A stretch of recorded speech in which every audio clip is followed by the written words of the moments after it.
नमस्कार। राज्य शिक्षा शोध एवं प्रशिक्षण परिषद बिहार पटना में आप सबका स्वागत है।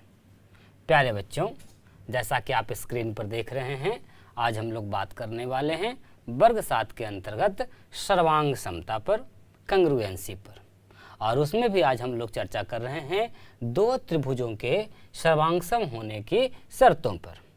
इसके लिए पिछली कक्षा में हमने बहुत सी स्थितियों को देखा था और ये ढूंढने का प्रयास कर रहे हैं कि कम से कम क्या बराबर हो कि पूरा त्रिभुज सर्वांगसम हो जाए। इसके लिए हम लोगों ने देखा कभी एक भुजा को बराबर करके, कभी दो भुजाओं की लंबाई बराबर करके, कभी तीनों भुजा की लंबाई बराबर करके, और इस प्रकार से कई शर्तों को हम लोग खुद से चेक कर रहे हैं, बनाने का प्रयास कर रहे हैं। एक काल्पनिक त्रिभुज हमने ले लिया है, आप भी किसी भी नाप का कोई त्रिभुज ले सकते हैं। अब हम प्रयास कर रहे हैं इसी के सर्वांगसम एकदम हूबहू दूसरा एक त्रिभुज बनाने का। उसके लिए हम अलग अलग माप ले रहे हैं। कभी एक ही भुजा लंबाई बराबर लेके देखते हैं कि क्या ऐसा अद्वितीय त्रिभुज बनेगा या नहीं बनेगा। तो आपने पिछली कक्षा में अभी तक सीख लिया है और अभी तक ढूंढ लिया है साथ मिलकर कि यदि किसी दो त्रिभुज की तीनों भुजा बराबर हो जाएं तो वे त्रिभुज सर्वांगसम हो जाते हैं। उस प्रकार का केवल अद्वितीय त्रिभुज यही बनेगा, इसी के सर्वांगसम बनेगा। साथ ही साथ हम लोगों ने ढूंढा था कि यदि किसी त्रिभुज की दो भुजा और एक कोण किसी दूसरे त्रिभुज की दो भुजा और एक कोण के बराबर हो जाए तब भी वे त्रिभुज आपस में सर्वांगसम हो जाते हैं। साथ ही साथ हम लोगों ने ढूंढा था कि यदि किसी त्रिभुज के दो कोण और एक भुजा की लंबाई किसी दूसरे त्रिभुज के दो कोण और एक भुजा की लंबाई के बराबर हो जाए तब भी वो त्रिभुज सर्वांगसम हो जाते हैं। इन बातों को हम लोगों ने ढूंढ लिया है। आइए और प्रयास करते हैं ऐसा ढूंढने का। जैसे यदि मात्र एक कोण हमें बराबर करना हो तो क्या एक कोण बराबर करने से त्रिभुज का निर्माण संभव है एकदम सर्वांगसम हूबहू उसी प्रकार का होना? तो ध्यान दीजिए, ये कोण है 85 डिग्री का, तो एक कोण आप बना लीजिए 85 डिग्री का। ये कोण हमारा बन गया 85 डिग्री का। अब देखिए इससे कितने त्रिभुज बन सकते हैं। ये कोण के जो दोनों किरण हैं आपको मात्र इतना ही दिया हुआ है, एक कोण बराबर है। अब देखिए त्रिभुज अगर इससे हमको बनाना हो तो कितने त्रिभुज बन सकते हैं? कहाँ कहाँ से त्रिभुज बन सकते हैं? कहीं से भी बना सकते हैं। क्या इसके कोण पर कोई फर्क पड़ेगा? यानी बिना कोण बदले हुए एक कोण का मान 85 डिग्री रख करके अनगिनत त्रिभुज बन सकते हैं। कोई एक अद्वितीय त्रिभुज तो बनेगा ही नहीं। और जब बहुत सारे त्रिभुज बन जाएं, अनगिनत त्रिभुज बनने लगे, तो निश्चित रूप से ये सभी त्रिभुज इस त्रिभुज के तो सर्वांगसम बिल्कुल नहीं होंगे। यानी इस स्थिति में अनगिनत त्रिभुज का निर्माण होगा, और जब अनगिनत त्रिभुज का निर्माण होगा तो हम निश्चित कहेंगे कि यह सर्वांगसमता की शर्तों को पूरा नहीं करता है, सर्वांगसम नहीं होगा। अब यदि हम कहें कि एक कोण छोड़िए, अगर हम तीनों कोण बराबर कर लें, तीनों कोण, जैसे तीनों भुजा को हम लोगों ने बराबर किया था, तो आपने क्या देखा था कि एक अद्वितीय त्रिभुज का निर्माण हो रहा था। अब यदि तीनों कोण हम बराबर माप के लें, बराबर माप के लेने पर या बनाने पर क्या एक त्रिभुज अद्वितीय त्रिभुज का निर्माण संभव है? आइए हम देखते हैं। इस बार हम लोग ले रहे हैं बच्चों तीनों कोण बराबर माप के, यानी 85 डिग्री, 35 डिग्री और 60 डिग्री का हम लोग कोण बना रहे हैं। आइए हम बना लेते हैं। भुजा ले लिया, एक कोण बना लिया 85 डिग्री का और एक तरफ कोण है आपका 35 डिग्री का, और इससे एक त्रिभुज का निर्माण हमने कर लिया। एक त्रिभुज बन गया। तीसरा कोण तो अपने आप 60 डिग्री का हो जाएगा। त्रिभुज के तीनों कोणों का योग आपको पता है, एकदम फिक्स होता है 180 डिग्री। तो जब दो कोण हमने लिया है बराबर माप का, तो तीसरा कोण अपने आप 60 डिग्री का हो जाएगा। अब तो हम ये कितनी लंबी भुजा लिए हैं, ये निश्चित माप की नहीं है, ये किसी भी माप की हम ले सकते हैं, क्योंकि हमने शर्त में सिर्फ किया है कि तीनों कोण बराबर लेने हैं। अब देखिए यदि ये हम बना लें, इतनी लंबी भुजा लिए हैं, एक तरफ 85 का कोण और एक तरफ 35 का कोण। आप चांद की सहायता से कोण का निर्माण करेंगे इस प्रकार से। ये देखिए फिर से एक त्रिभुज बना, एक ही त्रिभुज बन रहा है, लेकिन माप जब भुजाओं की अलग अलग करते हैं तो अलग अलग माप के फिर से अनगिनत त्रिभुज का निर्माण हो जाएगा। अर्थात ठीक इतना ही कोण वाला बहुत सारा त्रिभुज हो सकता है, अलग अलग माप का, छोटा भी, बड़ा भी, और बड़ा और बड़ा, अनगिनत त्रिभुज बनेंगे। कोई एक अद्वितीय त्रिभुज का निर्माण नहीं होगा। तो हमने जो शर्त लिया था कि क्या तीनों कोण अगर बराबर माप के ले लें तो वे दोनों त्रिभुज सर्वांगसम हो पाएंगे, तो हम लोगों ने देखा कि नहीं, इस स्थिति में तो अनगिनत त्रिभुज का निर्माण हो जाएगा, और जब अनगिनत त्रिभुज बनेंगे तो वो सर्वांगसम की शर्तों को पूरा नहीं करेगा, सर्वांगसम नहीं होगा। इस प्रकार हमने कई प्रकार की स्थितियों को जांच किया और पता किया कि सर्वांगसम होने की आवश्यक शर्तें, मिनिमम शर्तें, न्यूनतम शर्तें क्या क्या हो सकती हैं। उसमें से हमने कुछ ढूंढा भी।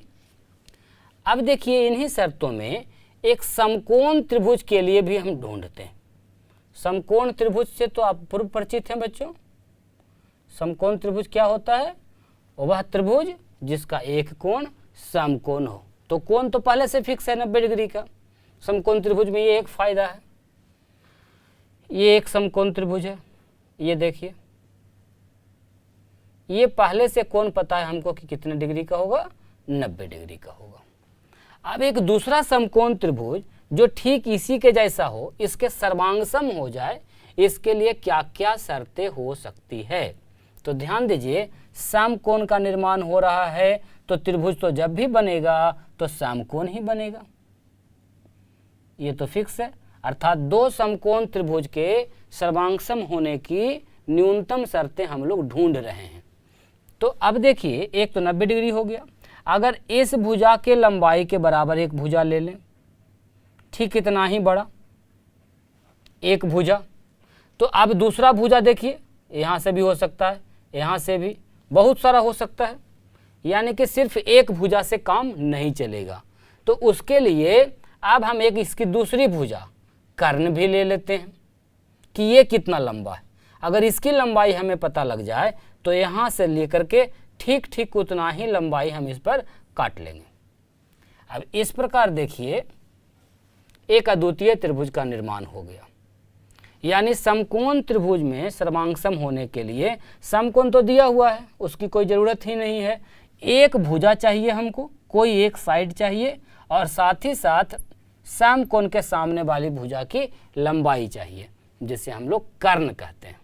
अर्थात समकोण त्रिभुज में यदि कोई एक भुजा की लंबाई दी रहे, एक भुजा और कर्ण बराबर माप का बना दें, बराबर माप का हो, तो वे दोनों जो समकोण त्रिभुज होंगे, सभी में नहीं, समकोण त्रिभुज में, वे आपस में एकदम सर्वांगसम होंगे, क्योंकि एक ही अद्वितीय त्रिभुज का निर्माण हो रहा है, मात्र एक त्रिभुज का निर्माण हो रहा है, अतः वे आपस में क्या होंगे, सर्वांगसम होंगे। तो सर्वांगसम होने के लिए जो हमने शर्तें ढूंढी हैं अभी तक, उन सबको एक जगह एकत्र कर लेते हैं। एक तो समकोण त्रिभुज के लिए स्पेशल हो गया, इसके अलावा किन्हीं भी दो त्रिभुजों के लिए हमने पिछली कक्षा में और इस कक्षा में भी कुछ कुछ बातों पर विचार किए। अब सारी शर्तों को आइए हम इकट्ठे एक जगह करते हैं। यदि आप नोटबुक लेके बैठे हैं, कुछ जो इम्पोर्टेंट बातें हैं उसको आप नोट करते चलेंगे। दो त्रिभुज सर्वांगसम होंगे, इसके लिए आवश्यक शर्तों में हम लोग जब ढूंढ रहे थे कि मिनिमम क्या होना चाहिए, तो आपने देखा था कि एक भुजा या दो भुजा की लंबाई से नहीं, सबसे पहले स्थिति हम लोग कहाँ प्राप्त किए थे कि जब तीनों भुजा की लंबाई बराबर हो जाए। तो ध्यान दीजिए, अब जो हम लोग लिख रहे हैं इसमें भुजा के लिए साइड कहते हैं इसको अंग्रेजी में, तो एस शब्द का प्रयोग करेंगे, और कोण जिसको कि हम एंगल कहते हैं, इसके लिए ए का प्रयोग करेंगे। तो सबसे पहले स्थिति में तीनों भुजा था, तो भुजा भुजा भुजा, साइड साइड साइड, ये एक आवश्यक शर्त है, लिखने का एक तरीका है, मतलब बस वही है आपका भुजा भुजा और भुजा। ये हम लोगों ने मिलजुल कर ही तो ढूंढा था। और क्या ढूंढा था कि यदि किसी त्रिभुज की, जैसे ये एक त्रिभुज है ABC और एक और त्रिभुज है PQR, तो यदि इसकी भुजा संगत भुजा के बराबर हो जाए लंबाई में, अर्थात भुजा AB PQ के बराबर है, भुजा BC QR के बराबर है एवं AC PR के बराबर है। S भुजा भुजा भुजा, साइड साइड साइड, किसी त्रिभुज के 3 साइड होते हैं और तीनों यदि संगत भुजा के बराबर हो जाए तो वे त्रिभुज आपस में सर्वांग सम होते हैं। तो ये हो गया सबसे पहला शर्त किसी 2 त्रिभुज के सर्वांग सम होने की। कैसे कहेंगे? यदि किसी त्रिभुज की तीनों भुजा किसी दूसरे त्रिभुज की संगत भुजाओं की लंबाई आपस में बराबर हों तो दोनों त्रिभुज सर्वांग सम होंगे।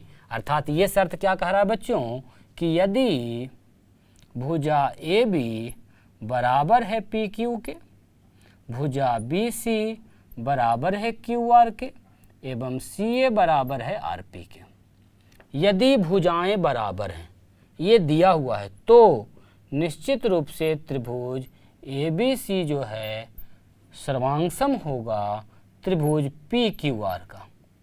अर्थात सर्वांग सम होने का क्या मतलब है कि इसके जो शेष अंग हैं वो भी बराबर हो जाएंगे। अर्थात कोण A बराबर होगा कोण P का, कोण B बराबर कोण Q एवं कोण C बराबर कोण R। ये हो गया पहला शर्त। ठीक इसी प्रकार से हमने और भी शर्त ढूंढा था मिलकर।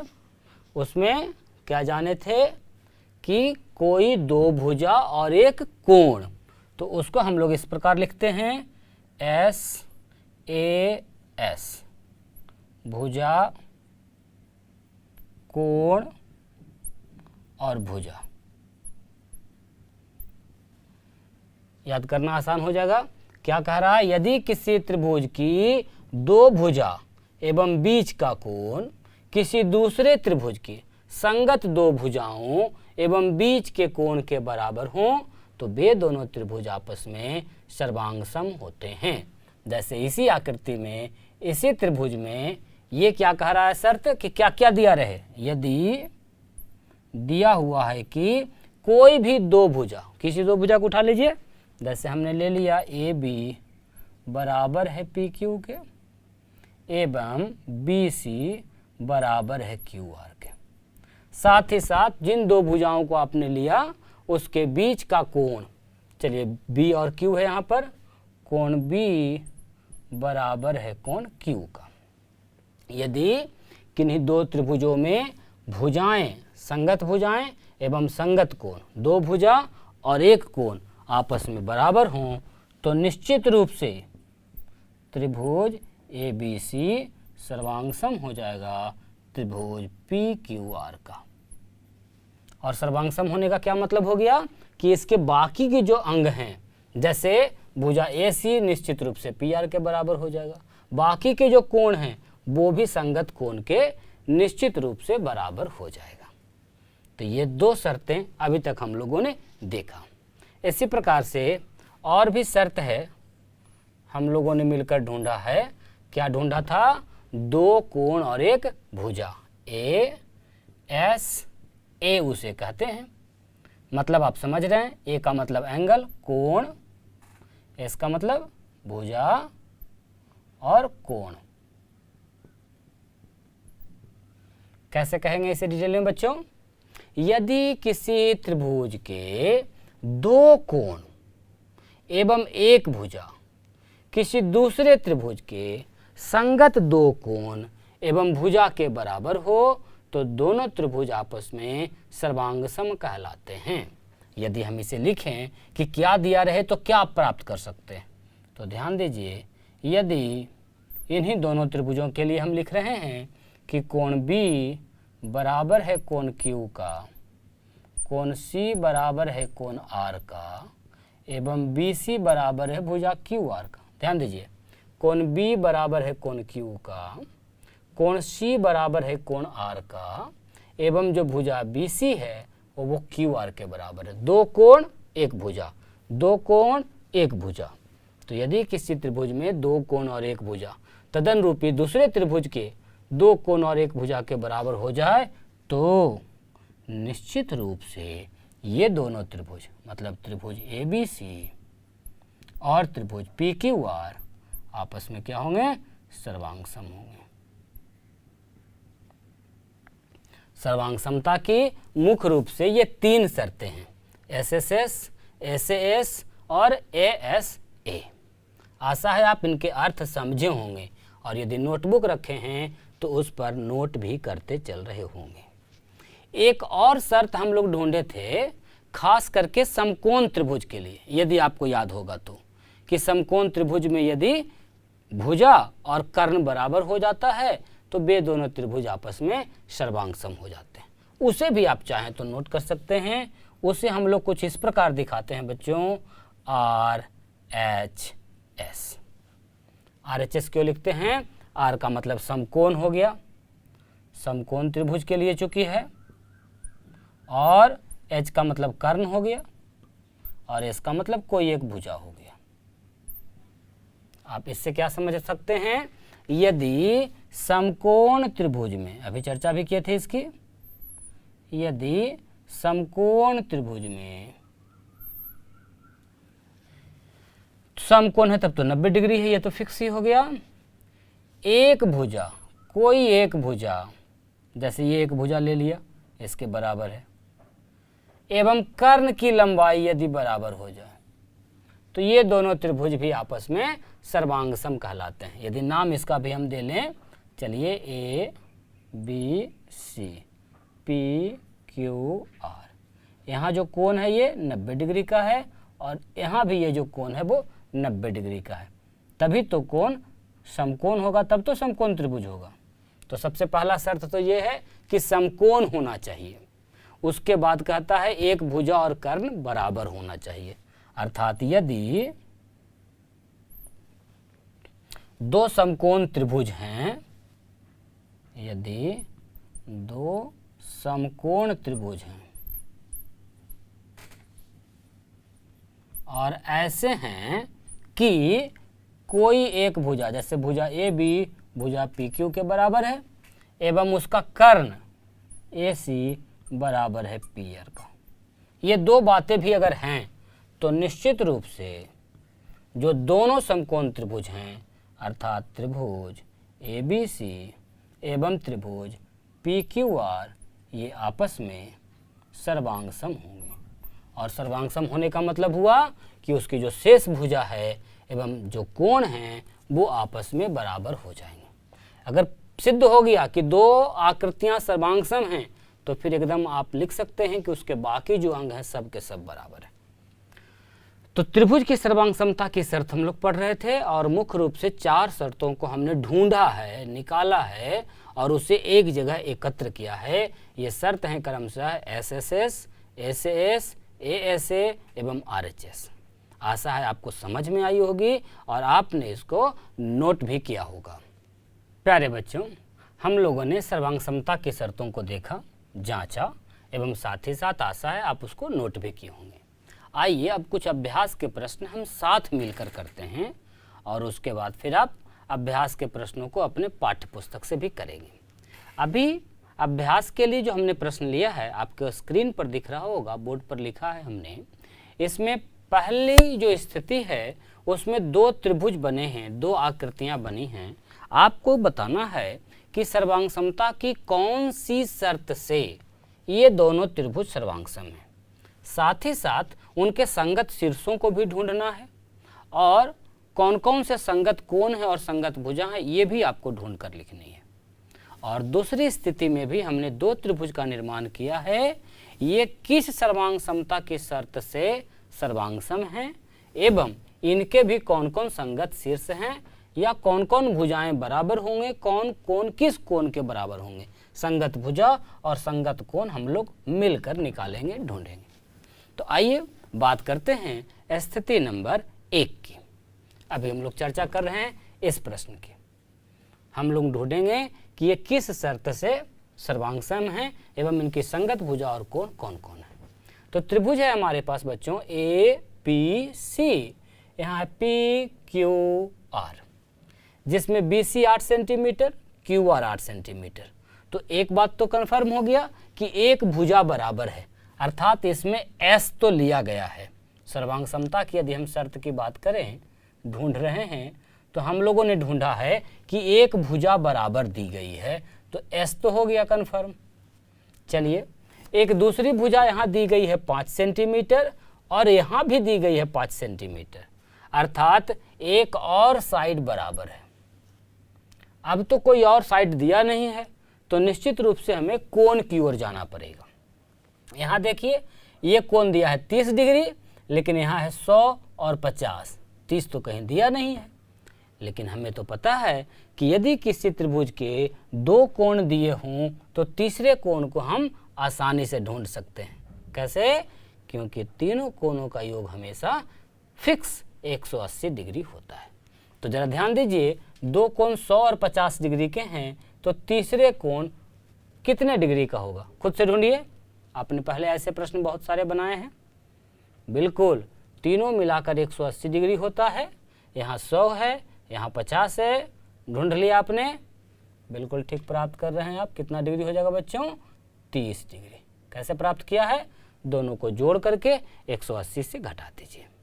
अब देखिए, यहाँ भी कोण 30 डिग्री, यहाँ भी कोण 30 डिग्री, अर्थात इसमें एक एंगल की भी बात है। यानी ये जो दोनों त्रिभुज सर्वांगसम हैं, इसके शर्त में 2 भुजा है और 1 कोण है। और ऐसे शर्त को हम लोग क्या नाम देते हैं? याद है आपको? SAS, सर्वांग समता शर्त। सर्वांग समता शर्त A से S से दोनों त्रिभुज सर्वांगसम हैं। दोनों त्रिभुज सर्वांगसम है। हम लोगों ने मिलजुल कर पता लगा लिया कि कौन से शर्त से यह सर्वांगसम है। एक प्रश्न का तो उत्तर हो गया। दूसरा साइड है इसका कि इसके संगत शीर्ष और संगत आपको ज्ञात करने हैं भुजा और कोण। तो आइए हम ज्ञात करते हैं। इस स्थिति में सबसे पहले आप प्रयास कीजिएगा कि संगत शीर्ष ढूंढ लें।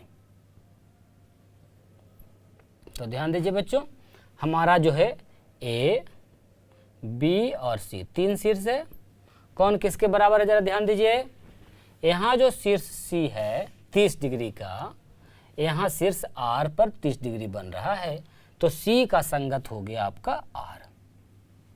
उसके अलावा देखिए, 8 सेंटीमीटर की जो भुजा है, C से B की ओर 8 सेंटीमीटर और यहाँ R से Q की ओर है 8 सेंटीमीटर, तो B के जगह पर संगत हो गया आपका कौन? Q। तो तीसरा जो A है शीर्ष, वह हो गया P के संगत। और जब आप संगत शीर्ष ढूंढ लेंगे, तब आसानी से संगत कोण एवं भुजा ढूंढ सकते हैं। संगत कोण भी इसी प्रकार से हो गया। कोण A बराबर कोण P, कोण B बराबर कोण Q एवं कोण C बराबर कोण R। भुजा आप खुद से लिख पाएंगे। चलिए हम बात करते हैं संगत भुजा की। कौन कौन हो जाएंगे बताइए?